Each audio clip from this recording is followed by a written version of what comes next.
Well, good afternoon and welcome to a very special event. My name is Ryan Jesperson. I host Real Talk weekday mornings live at ryanjesperson.com, proudly out of Edmonton, Alberta, Canada. And it is my immense honor today to be your host for the University of Alberta Faculty of Graduate Studies and Research 3MT Finals.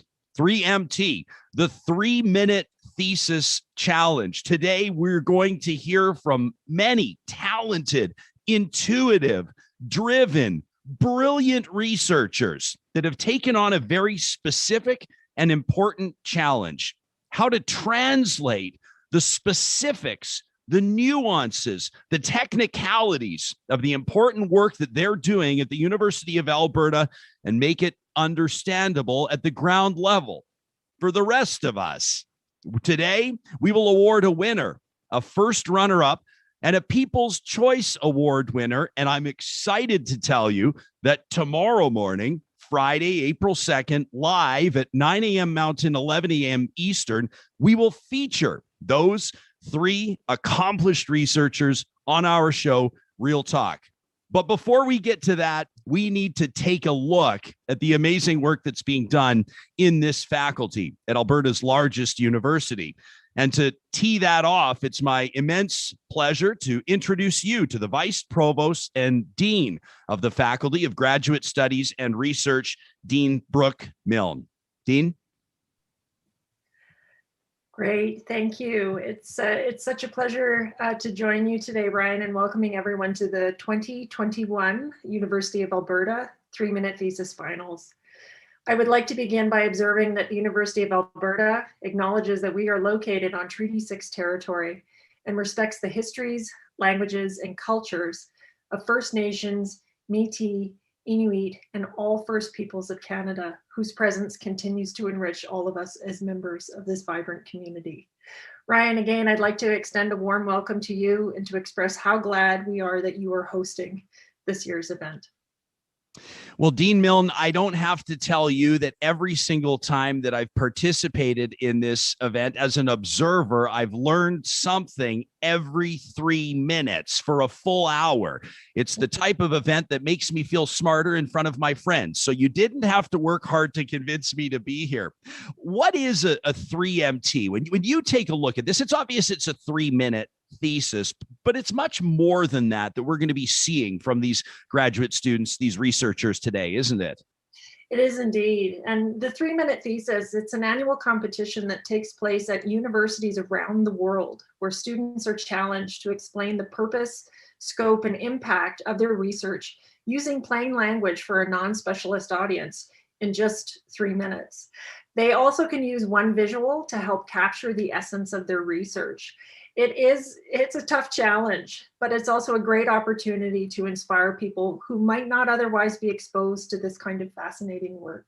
Yeah, Dean Milne, I wanted to make sure that I introduced our contestants today the right way. And I think that it's worth having you expand on what I teed up, because these are graduate students. They're students, but they're also researchers. They are. They're really a very special category of individuals. And the University of Alberta is home to over 8,000 talented graduate students from dozens of countries around the world. And as these students pursue their respective advanced degrees, they engage in research that spans a multitude of disciplines and fields of inquiry, pushing the boundaries of our existing knowledge and our practice. And because these graduate students are new scholars, they bring with them fresh energy and new perspectives, not to mention some remarkable personal stories to our community. And we're all richer for having them with us here in Edmonton. Yeah, so very well said, Dean Milne. So what's one of the things that you're going to be looking for today? I know it's a bit of a loaded question. I'm not asking you to predict any favorites or any winners, but what makes this such an interesting watch for you personally? Well, if you've ever had a chance to watch a TED Talk, you'll know how interesting it can be to watch a dynamic speaker concisely and clearly explain a new idea.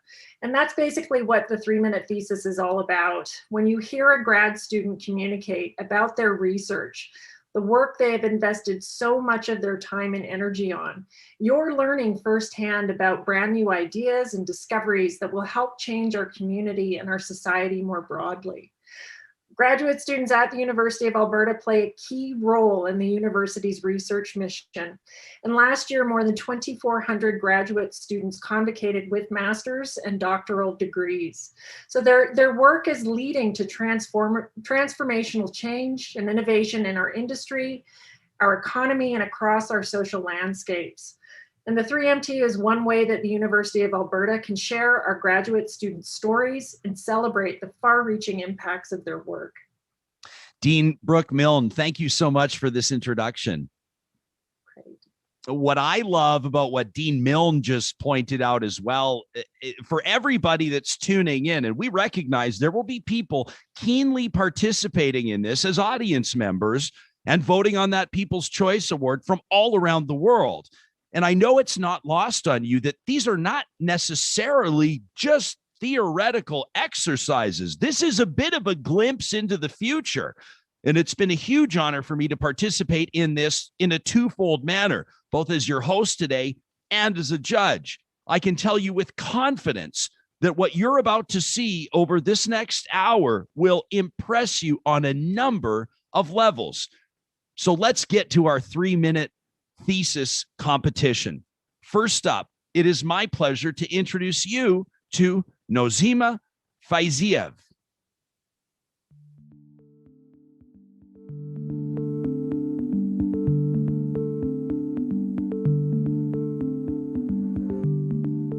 Hi, can you imagine a baby whose body parts are made up of light bulbs?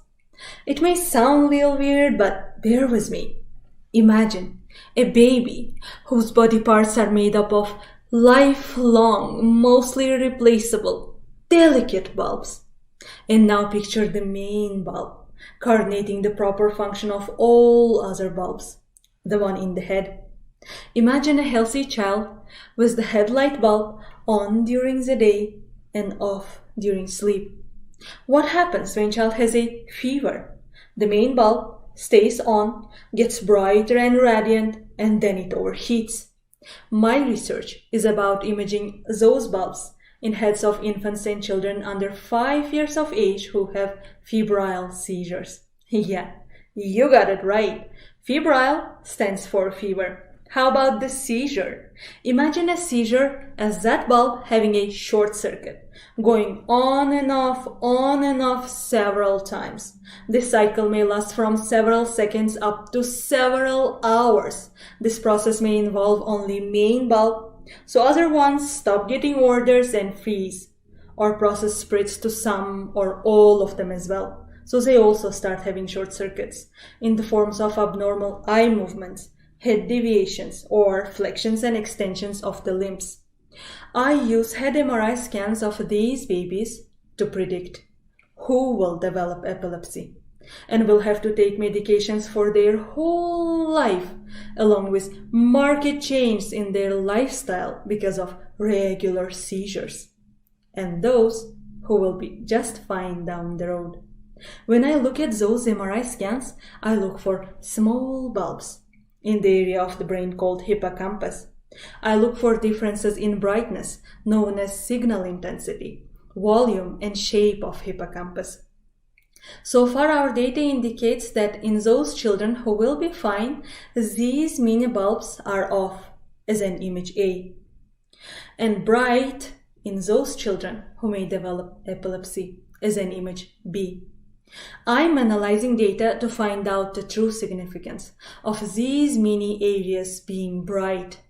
So my work is about predicting children with a higher risk for developing epilepsy. Identifying these children early allows an opportunity to intervene early and perhaps prevent the development of epilepsy.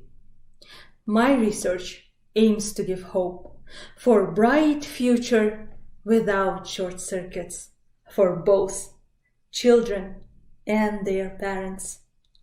Thank you.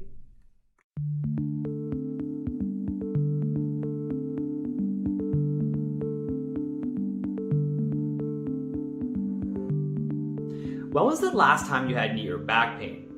That dull, painful ache that doesn't seem to go away some days. How did you treat this pain? Maybe you applied ice or heat. Maybe you used a knee brace. Maybe you treated yourself to that massage. What do you think caused that pain? I bet you're thinking you pulled a muscle in your back from sitting all day. And maybe you've convinced yourself you just have a bad knee. What if I told you there might be a better way to address this pain, and that your knee and your back are just messengers for dysfunction elsewhere? It's a muscle you've probably never heard of before that helps us run, walk, and carry. Weakness in this muscle has been correlated with chronic low back pain, pregnancy low back pain, and physical activity related low back and knee pain, and that's just to name a few. This muscle, or should I say muscles, is glute medius and glute minimus. Together, they span the outer edge of your hip and are the muscles that you're currently sitting on listening to me talk. My research is important because though we understand there's a connection between weakness in these muscles and various pathologies, we have yet to fully uncover their complex actions, limiting our treatment and prevention approaches. My research can be broken down into two parts. First, prior to any good exploration, you need a map. This map tells us the shape, strength, and function of these muscles. Previous old maps of medius and minimus fail to address how these muscles change when we bend over to touch our toes or squat down. To create these new maps, I dissected the hips of human cadavers and collected data which will be used to recreate 3D images. These 3D images will tell me the full range of medius and minimus function in previously unmapped postures. The second part of my research focuses on how we can strengthen these muscles now that I've created a new muscle map. Using the same technology that the movie and video game industry uses to create your favorite animated scenes, I will quantify the 3D motion of physically active participants as they perform various squatting exercises. 4 variations of the squat exercise will be used, each addressing a unique aspect of the full range of medius and minimus functions. The first variation places both legs at shoulder width apart. The second places one leg in front, the third places one leg out to the side, and the final one keeps the one leg off the ground the entire time. I will then use computer software to recreate these exercises and determine the forces experienced at the hip. Together, the combination of the new muscle map from the hip dissection study with the hip forces from the exercise study will paint a more accurate, detailed picture of how we can strengthen these muscles. My research here at the University of Alberta seeks to question our traditional view of muscle function and may propose novel ways of addressing back and knee pain. Weakness in glute medius and glute minimus can cause systemic problems and are vital to everyday function. It's time we stop blaming the messenger and get to the root of the problem. Thank you.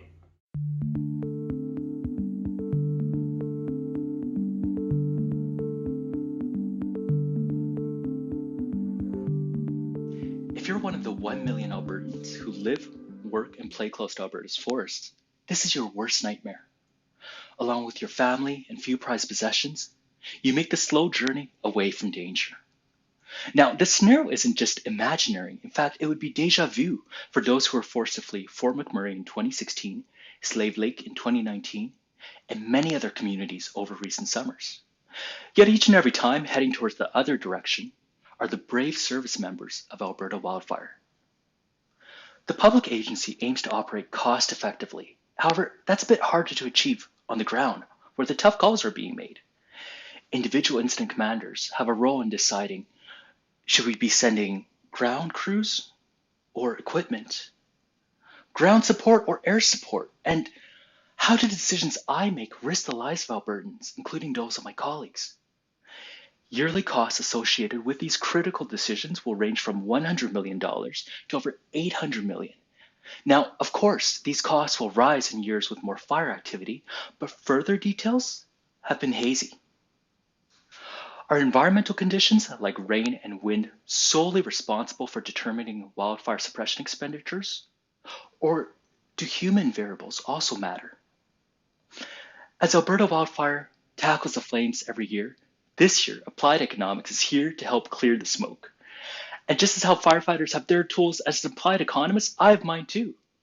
Experiments, machine learning, and statistical modeling. Using these tools, I'm offering a fresh perspective on the wildfire suppression question. That is, how do environmental and human variables, as well as the intersections between these factors, play a role in determining wildfire suppression costs? Currently, I'm running a series of online experiments with Alberta's incident commanders. I want to find out how participants' degree of risk aversion, demonstrated through standardized economic experiments, might be shown as risk aversion on the job.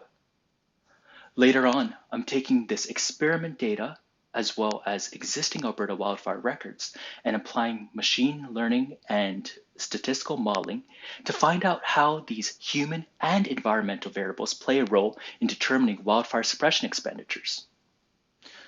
Now, fire events are becoming more severe, more frequent, and more intense year by year. So wildfire management agencies need to be supported with empirical research that evaluates what's been done in the past and going forward, how best practices can be made even better. My research will generate evidence-based recommendations, helping Alberta Wildfire continue to deliver its mission over the years to come.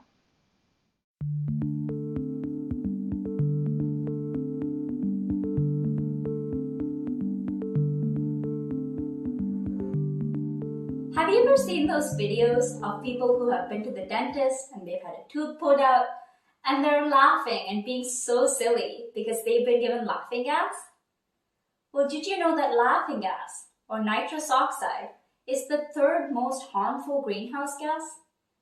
In fact, it has nearly 300 times the global warming potential of carbon dioxide, which means a little bit of it can cause a lot of damage. The amount of nitrous oxide in our atmosphere has been steadily increasing in the past few decades, and we have no idea how to stop it. In order for us to do that, we have to first understand how it's being produced, and that's where my research comes in. The focus of my project is to understand the inner workings of some of the most significant producers of nitrous oxide. What you see here isn't a big industrial factory. It's a microscopic one, inside of tiny organisms called ammonia oxidizing bacteria. These bacteria feed on ammonia, and so they're abundant in ammonia-rich environments like agricultural soil and wastewater. The inside of these cells operate kind of like a factory.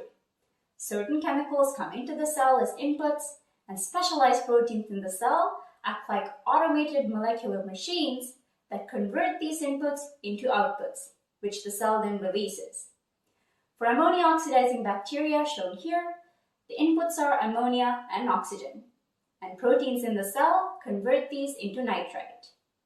But sometimes this nitrite gets further converted into nitrous oxide.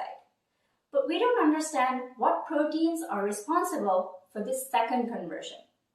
And that's what I intend to find out. To do this, I grow the bacteria under different conditions to identify what triggers them to start producing nitrous oxide. Then I extract all of the proteins from the bacterial cell at this stage, and using a technique known as mass spectrometry, I build a protein profile. Using modern computing technology, I can compare this protein profile to the protein profile of the same bacteria when it's not producing nitrous oxide. Based on the differences between the two, I can identify which proteins seem to be responsible for converting nitrite into nitrous oxide. Knowing what these proteins are will allow us to develop ways to stop this process and stop the production of nitrous oxide by these tiny polluters. Being able to do this at the microscopic scale is the first step towards being able to do the same thing at the global scale. My hope is that someday we won't have to worry about nitrous oxide being this harmful greenhouse gas, and we can go back to thinking about it as the gas that makes us laugh.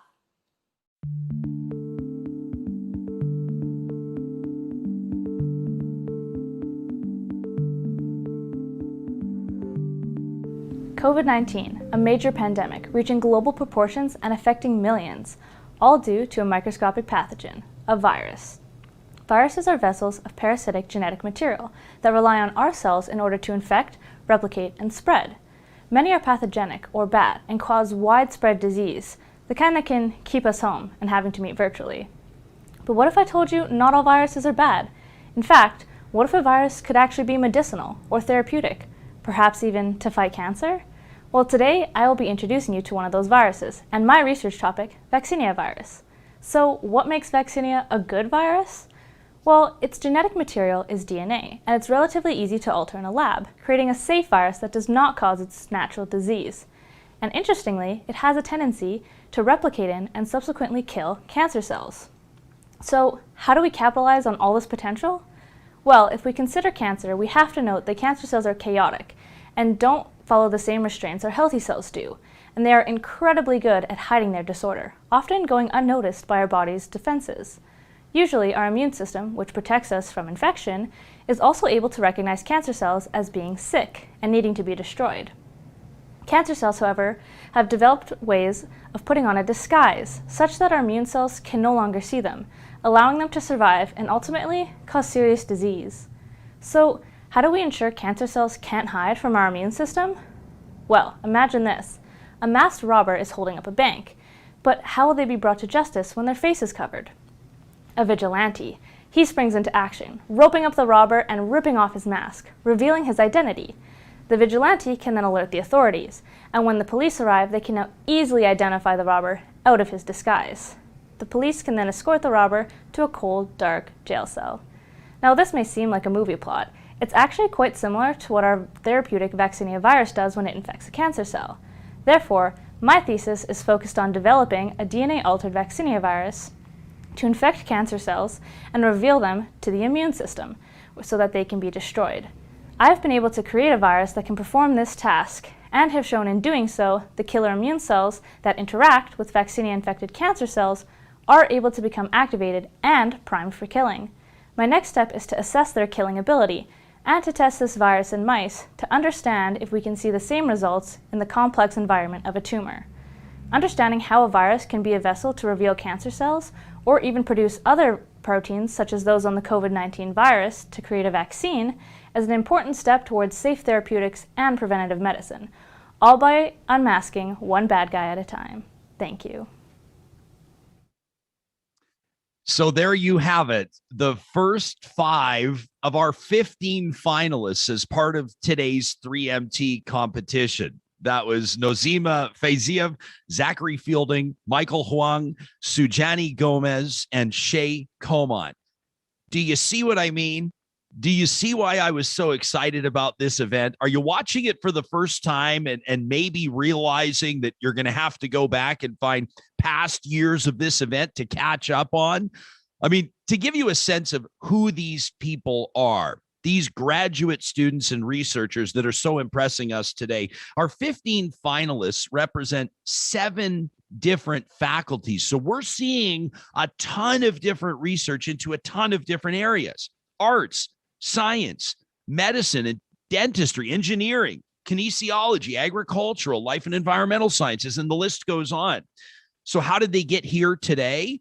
I'm about to introduce you to 5 more. Well, they competed in a campus-wide semifinal competition earlier this spring. These are graduate students that have come from literally all around the world, dozens of different countries, studying in more than 70 departments. Let's get into our next group of 5. We're about to hear from Maya Lagrange Rao, Christina Molin Cherneski, Christoph Outram, Revathi Reddy, and Sierra Stiegelmar. Let's get into it.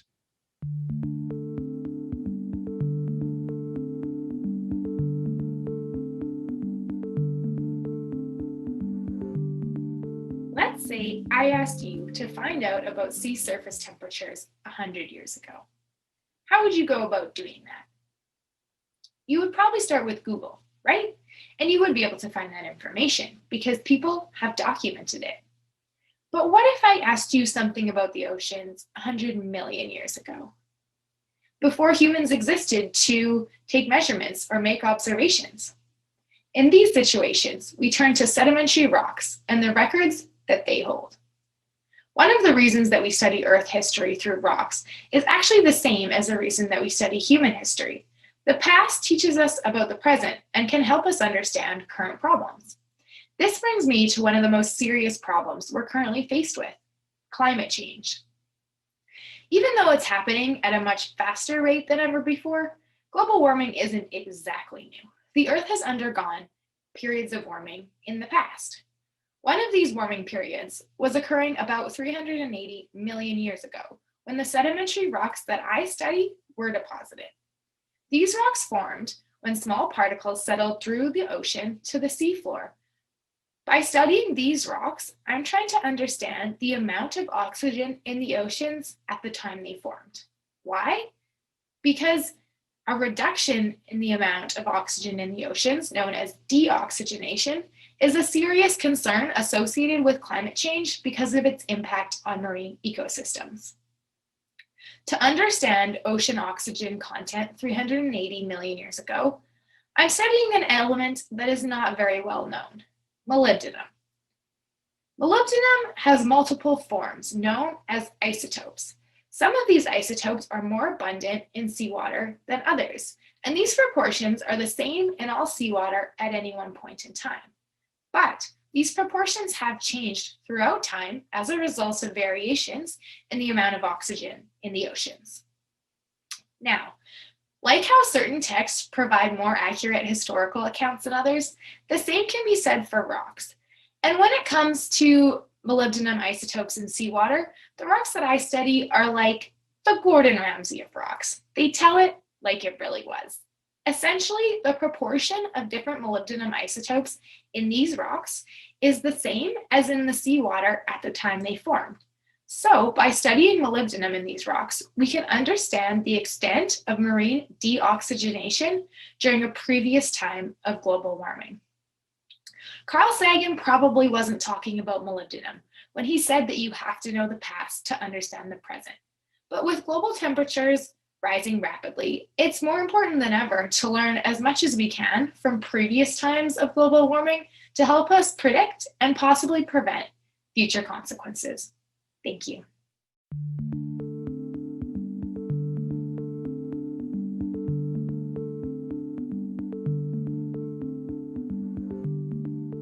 When you watch a historical drama like Bridgerton or Downton Abbey, what do you notice?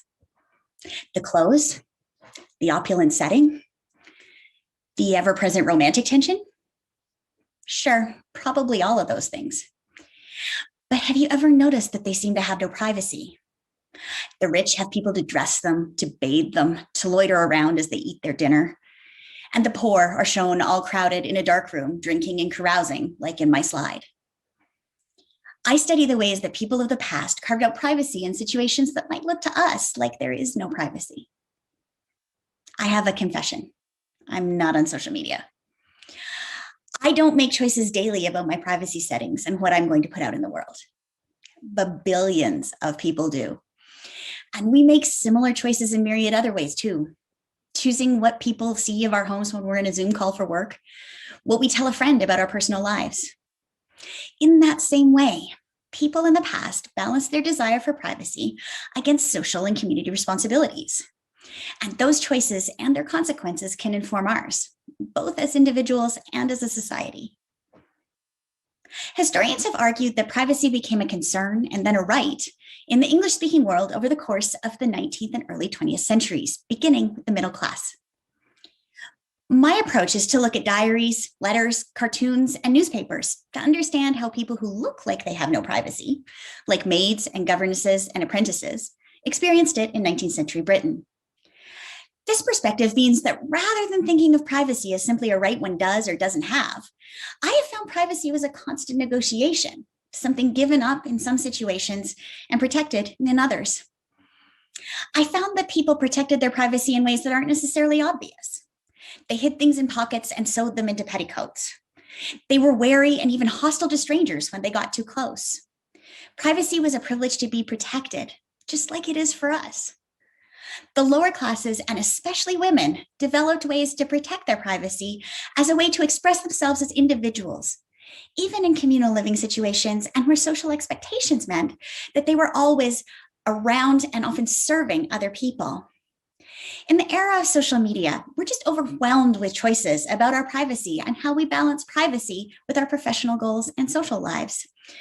While it feels like these debates are new, my research shows they are not. Nor are our choices binary. Understanding how privacy developed in the past better allows us to think better about what policy and laws we want to implement as a society to protect ourselves from the social media companies that use our data, our very lives, as a product that they can sell.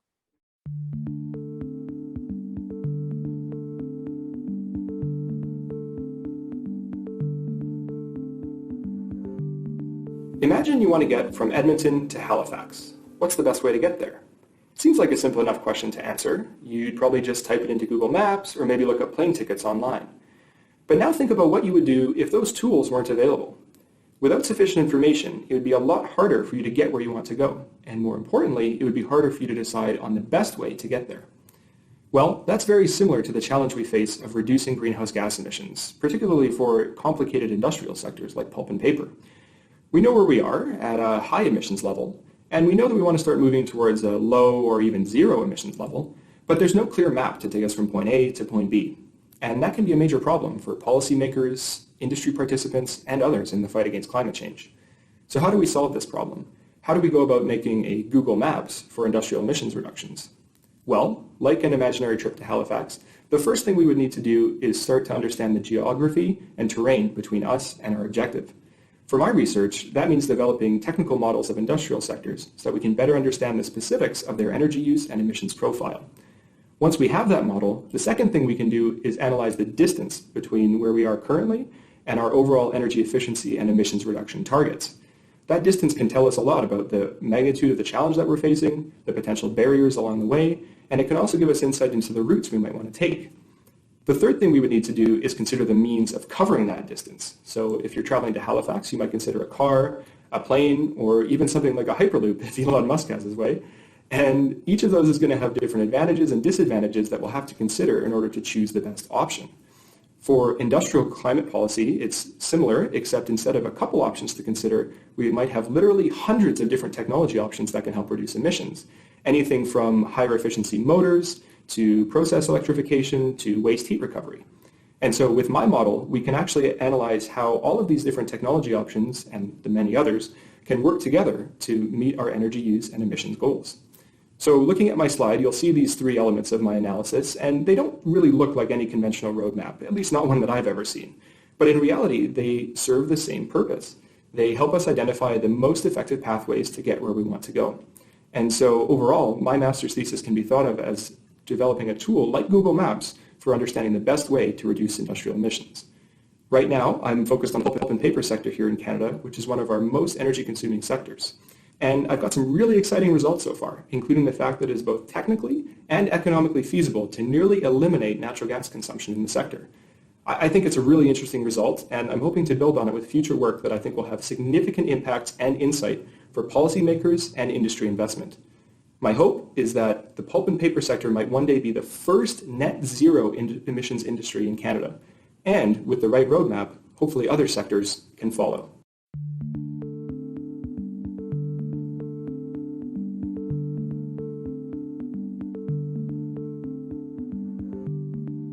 Pizza, an apple, dogs, coronavirus, eggs, you and me. Do you know what is the one thing that is common among everything that I just listed? It is sugars. Now, even if you don't have a sweet tooth like me, we are all made of sugars. After 3 billion years of evolution, not a single cell has emerged that does not cover itself in a dense coat of sugars.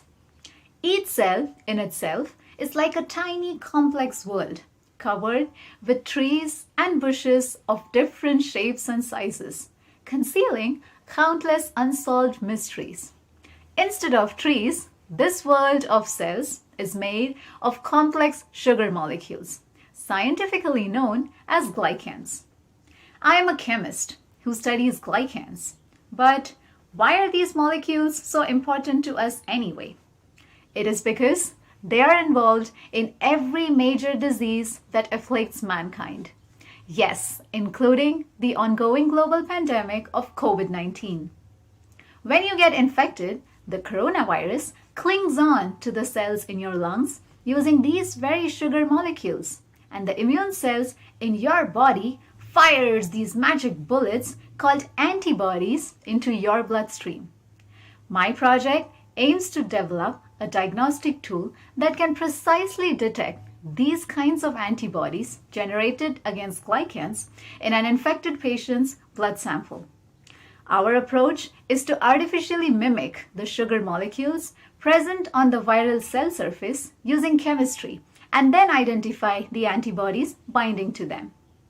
Developing a functional test like ours can be very critical during an outbreak and will help us to make better vaccines to protect the more vulnerable, or even study if we can give out immunity stamps to those who are already infected with the virus, so that us as a society can get back to work, travel the world, dine in restaurants comfortably, or even go to live music concerts.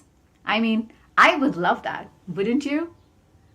I am hopeful that our efforts to create an effective diagnostic tool today will make way for a sweet future tomorrow. Because the only good time to prevent the next big disease is now. Thank you.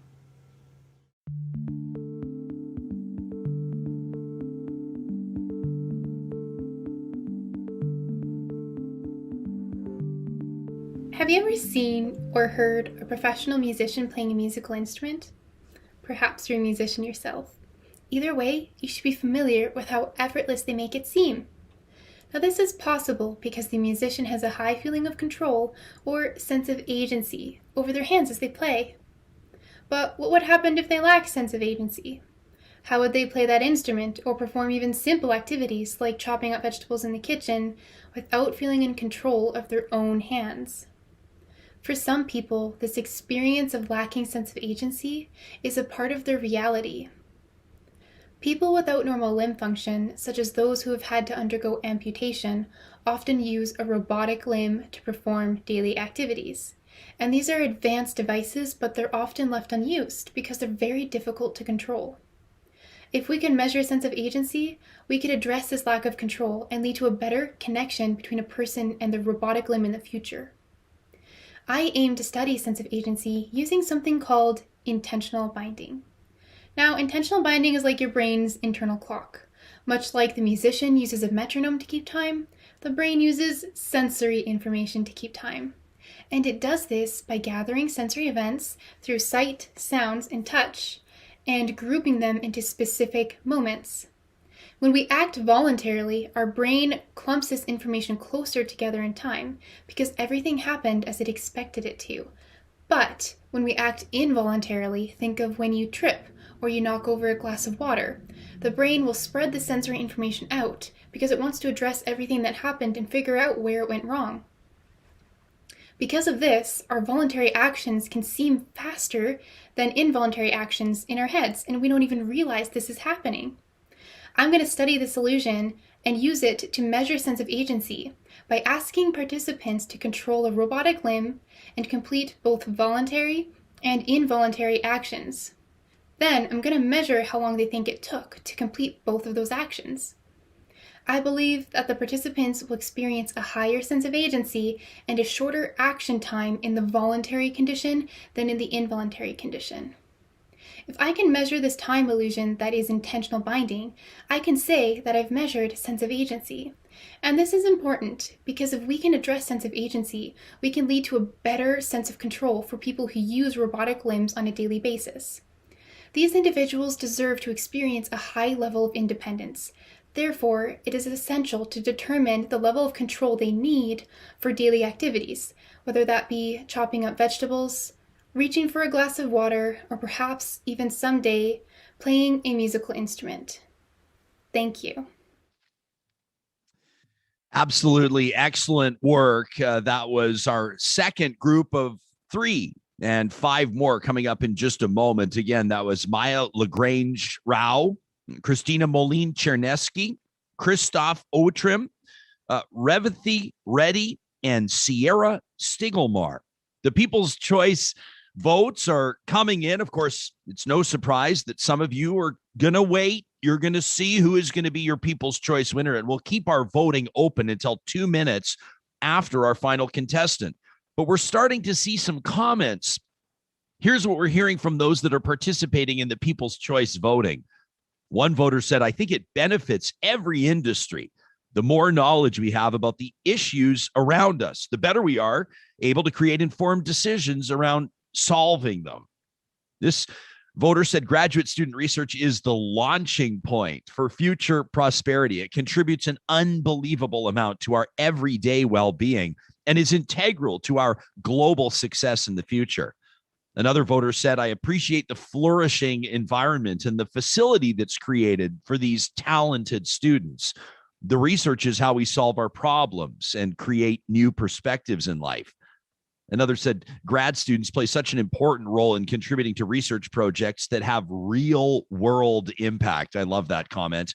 Another says, graduate student research is the basis of the majority of research occurring in all academic environments. As such, it is the research that impacts the world we live in. How's that for a charge, so to speak? Another great comment from one People's Choice voter who simply said, strikes me that this research is on the cutting edge. It sure is. So let's get to more of it as we stay on track. It's my pleasure to introduce you to our next 5 finalists. In fact, these are our final of the 15 finalists that you'll see presentations from today. We're about to hear from Shabam Soni, Zara Tutunsab, Terry Slade, Michelle Reed, and Mayank Rahani. Let's take a look.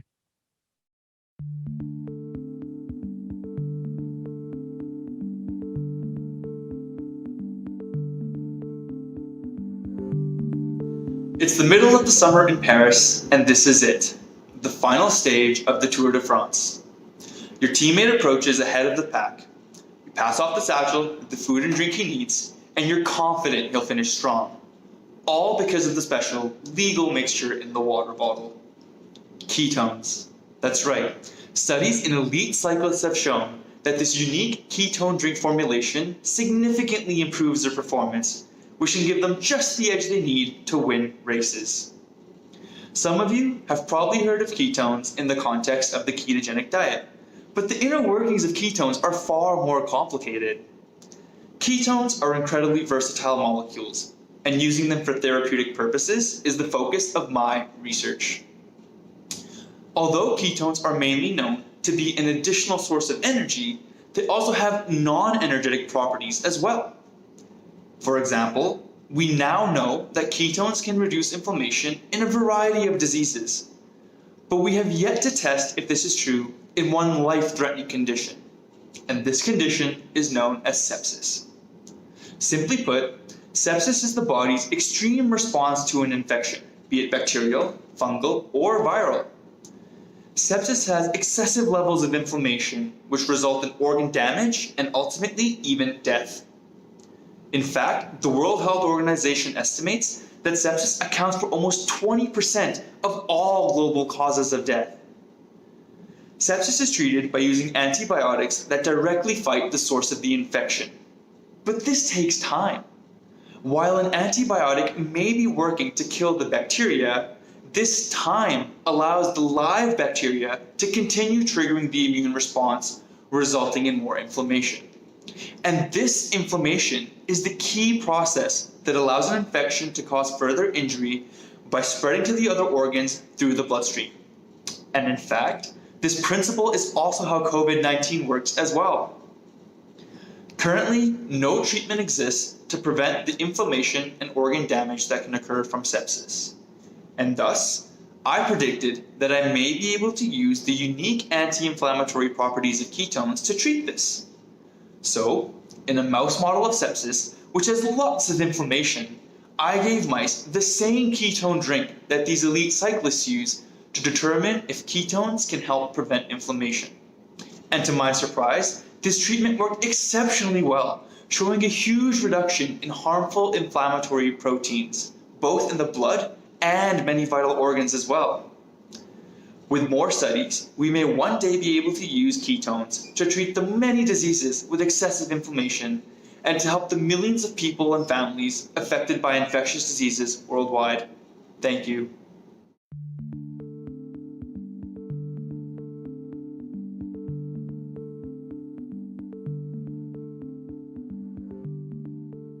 is water?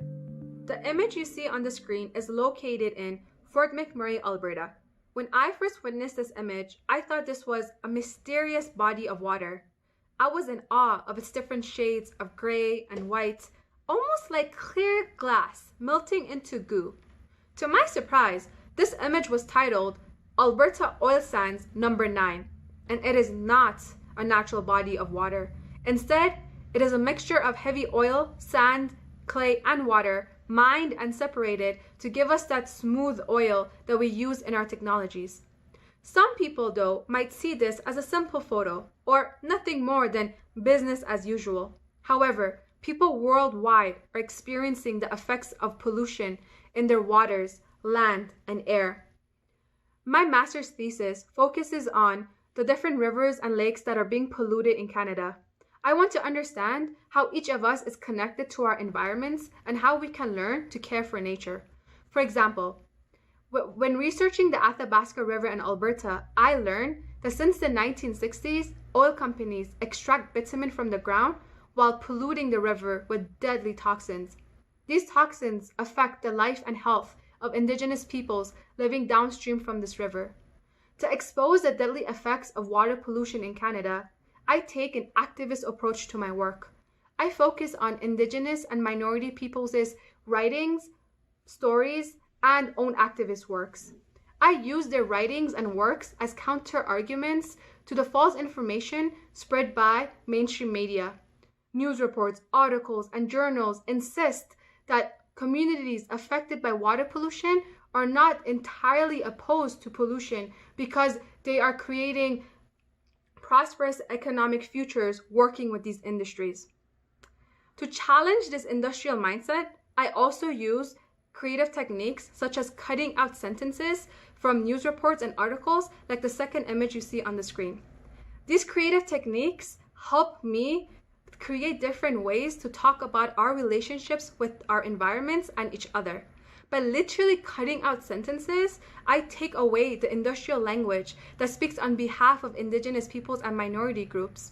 Instead, I provide a diverse language that emphasizes the stories, histories, and activist works of Indigenous, Black, and people of color in Canada.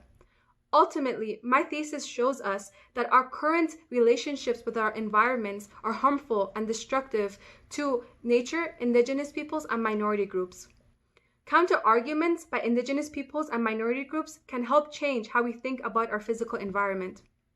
Our existence as a species depends on understanding our coexistence with nature and each other.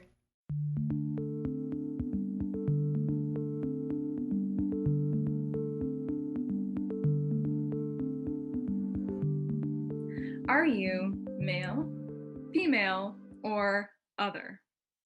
You've probably been asked a question like this hundreds of times in your life. And for the majority of you, it's a simple question. You know which box to check off.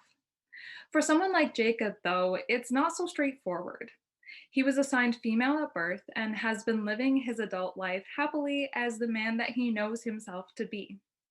When he reads a question like this, it's not clear to him what the researchers want to know.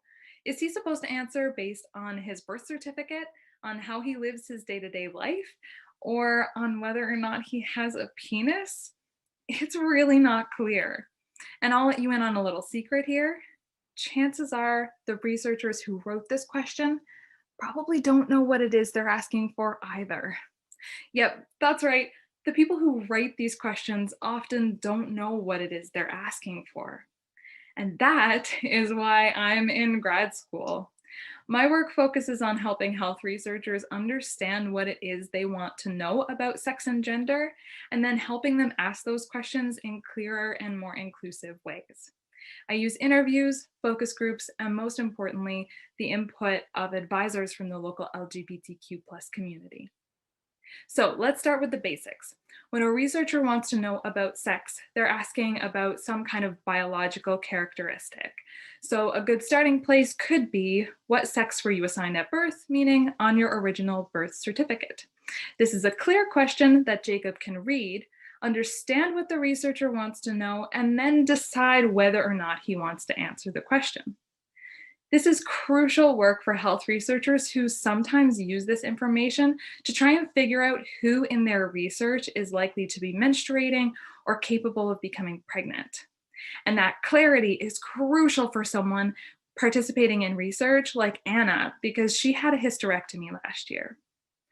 It's also important to the 1.7% of the population who are intersex, people whose biological sex characteristics don't clearly fit into the male and female categories that you probably learned in high school biology. In a city the size of Edmonton, that's 17,000 people who don't fit into these binary male-female categories. When researchers want to know something about gender, they're usually asking about people's day-to-day lives. So a good starting place might be, what is your current gender identity? A question like that is important for a participant like Taylor, because they want to be identifiable in your research as non-binary and not have to check that other box. No one should be alienated by a demographic questionnaire. And I hope that with my work, I'm able to help make health research a more inclusive and safe place for everyone.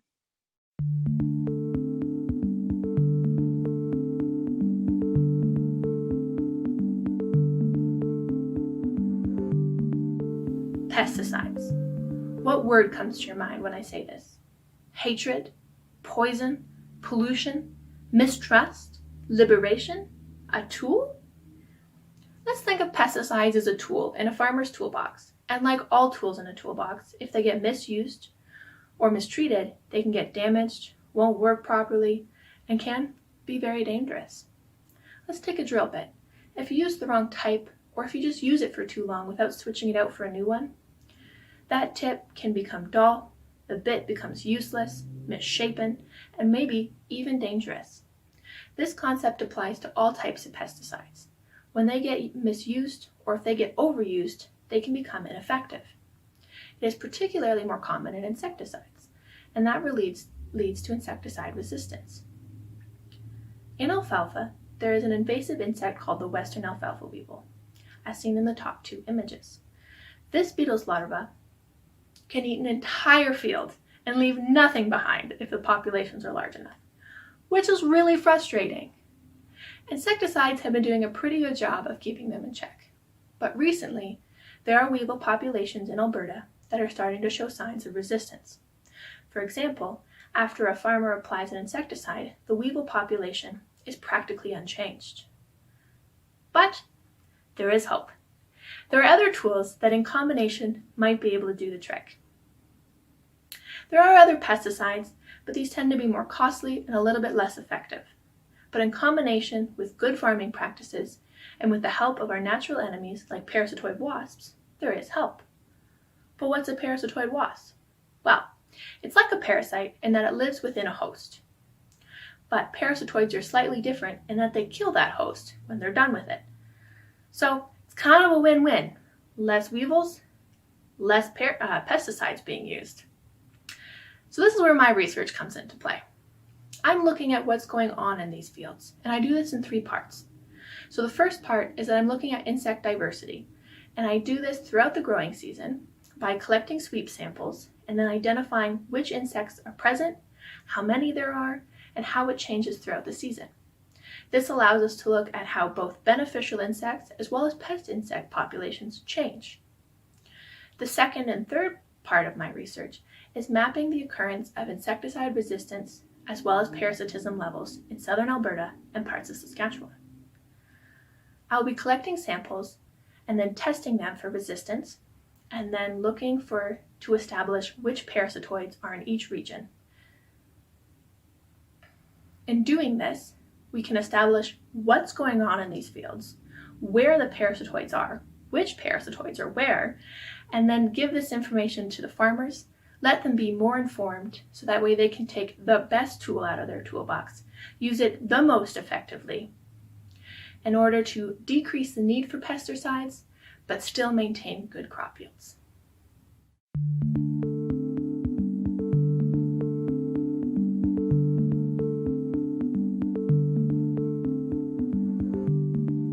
Can you think of a time when you were walking but worried about falling with each step because you're unsure of how well your legs were attached to your body?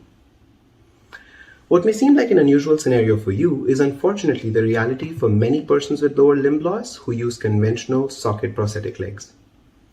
Every year, around 10,000 people suffer limb loss in Canada. Let me introduce you to the young woman on my left. Her name is Stephanie, and she lost both of her legs and many fingers in a severe car accident in 2010. On her right leg, you can see that she's using a conventional prosthetic leg, which is really just a hard socket that holds her remaining leg like a glove. Unfortunately, like a poorly fitting glove, sweating, skin breakdown, and poor control of the leg are common. These issues plague her and countless others, some of whom just abandon their prosthetic legs altogether. So is there an alternative? Yes. These problems spurred the development of prosthetic legs that can be attached directly to the bone of the remaining limb, bypassing the need for a socket. For this to work, a surgeon inserts a titanium implant into the remaining thigh bone, which stays there permanently, and over time naturally integrates with the bone. This implant extends through the skin and allows the prosthetic leg to just be clicked on. Now, for the first time in Western Canada, my research group is offering this surgery, and Stephanie is one of the first Albertans to undergo it.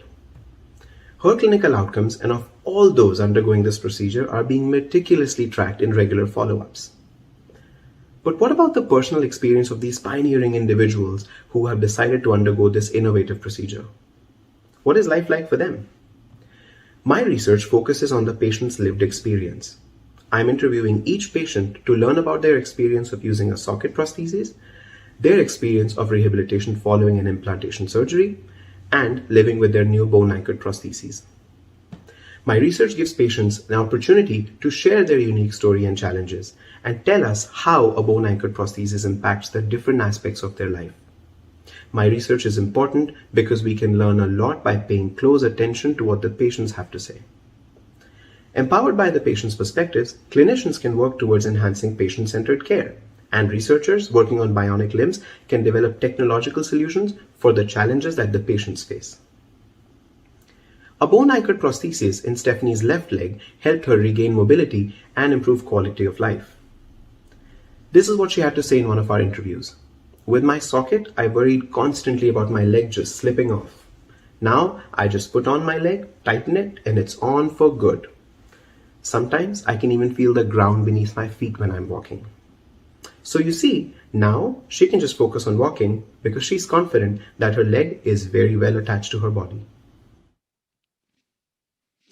So very cool. And friends, that marks the 15th of our 15 finalist presentations today. I'll ask all of our talented graduate students and researchers that are part of this event to now please turn on their video feeds, to please activate their cameras, and everybody watching at home, people tuning in from around the world, please join me in a round of virtual applause for these incredible students and researchers from the University of Alberta's Faculty of Graduate Studies and Research. An unbelievable job by all 15 of you who should be very proud that you are here.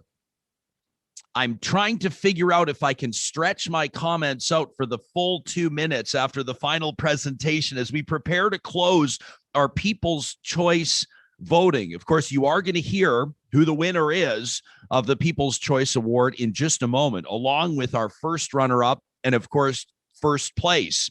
That researcher, that student's journey will continue, especially in this 3MT context, which is a very exciting opportunity. I am thrilled to tell you that more than 2,500 people participated in People's Choice voting for this event. Nearly 3,000 people participated. Although I suppose in front of graduate students and researchers, I should stick to exact numbers as much as possible. I will acknowledge that. I can tell you at this moment who our first runner-up is, and it's going to be my pleasure to introduce them to the rest of you and give them an opportunity to say a few words about what it means to be recognized in such a fashion. So, ladies and gentlemen, please join me in congratulating our first runner-up in the U of A's Faculty of Graduate students, the researchers here gathered today. The 3MT finalist first runner-up is Nozima Faizieva. Let's hand it over Thank you very much. I'm really happy and honored to be here right now. I want to thank all the members of the 3MT team who organized this event and made it possible for me to share the story of my research on these platforms. Also, I want to acknowledge the huge support of my supervisors, Dr. Ravi Bhargava and Dr. Janani Kasiri. And lastly, I want to thank all my friends and family for their huge support, their precious feedback, and their encouragement. Thank you all. Congratulations. And I'm looking forward to hearing more about your research on Real Talk tomorrow on our Winners Real Talk Roundtable. More on that in just a moment. We do have voting closed, and we do have our People's Choice winner identified. And I'm going to hand over the virtual microphone, so to speak, now to our 2021 3MT People's Choice Award winner. It's Shubham Soni. Congratulations. Wow, thank you. What an honor. I did not see that coming. But yeah, really appreciate it.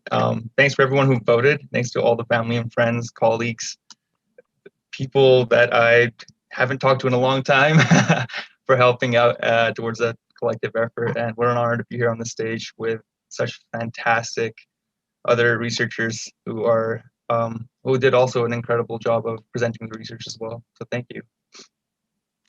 Congratulations, and a job very well done.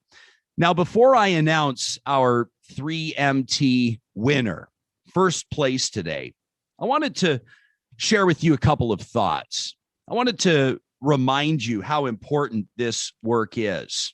The work that many of you that I can see right now, I'm trying to do my best to look into as many of your eyes as possible to tell you how excited I am as a civilian, so to speak, as someone who capped his education experience at an undergrad degree, how grateful and excited and inspired I am to see these types of research projects happening. I probably don't have to tell you, but let me tell the folks that are tuning in around the world today that the Graduate Student Internship Program has placed hundreds of talented and skilled scholars with employers in the Edmonton region and across Canada. This is a job creator. Since April 1st of 2020 alone, just since April 1st of 2020, there have been 82 placements for 64 masters and 16 PhD doctoral students, of which 40% of them were international students. And they're inspiring stories. I mean, these are students that have worked with innovative companies to create synthetic cities. We're talking about germ killing projects within the city of Edmonton, working with community leagues to turn parks into memorials for missing and murdered Indigenous women and girls. These are projects. These are translations of intuition and research that become real and impact communities. And I'm excited to see what is to come. If you're watching this today and you'd like to learn more about grad student research at the University of Alberta, I invite you to check out ualberta.ca/graduate-studies and check out their news feed. They have hundreds of great stories about graduate research at the University of Alberta. You can also punch in a short code at uab.ca/GSIP if you want to learn more about the program or even find out how you can support a graduate student. Let's get to our winner. This is the researcher, the graduate student whose work was right at the top. And it's a pleasure to introduce you to our 3MT 2021 winner, Christina Molin Cherneski. Congratulations. Yeah, that's strange. Thank you so much. I have really enjoyed the process, and the 3MT team is fantastic. And the whole program helped me think about my research in a different way and communicate it better. And my supervisor, Beverly Lemire, and the entire Department of History and Classics and Religious Studies has been incredibly supportive through my whole doctoral journey. And thank you all very much. Congratulations, Christina. And I'm so looking forward to learning more about your perspective and your research and the application of it in this digital age. It was a fascinating presentation. Just a reminder that we will have first runner-up, we'll have our winner, and we'll have our People's Choice winner featured on our Real Talk Roundtable tomorrow live at 9:05 a.m. Mountain Time. That's 11:05 Eastern at ryanjesperson.com. You can search for the Real Talk Ryan Jesperson YouTube channel and subscribe there. Make sure you share the link and let everybody know that we're all going to learn a little bit more about these three incredible projects. To all of you that participated today, from the researchers, the students, of course, our presenters, and the team behind the scenes that did an amazing job pulling this all together despite the obvious challenge. We don't get to mix and mingle, but it doesn't mean that we're all not so very impressed to have been exposed to this amazing work that's being done at the University of Alberta. Thank you for attending today.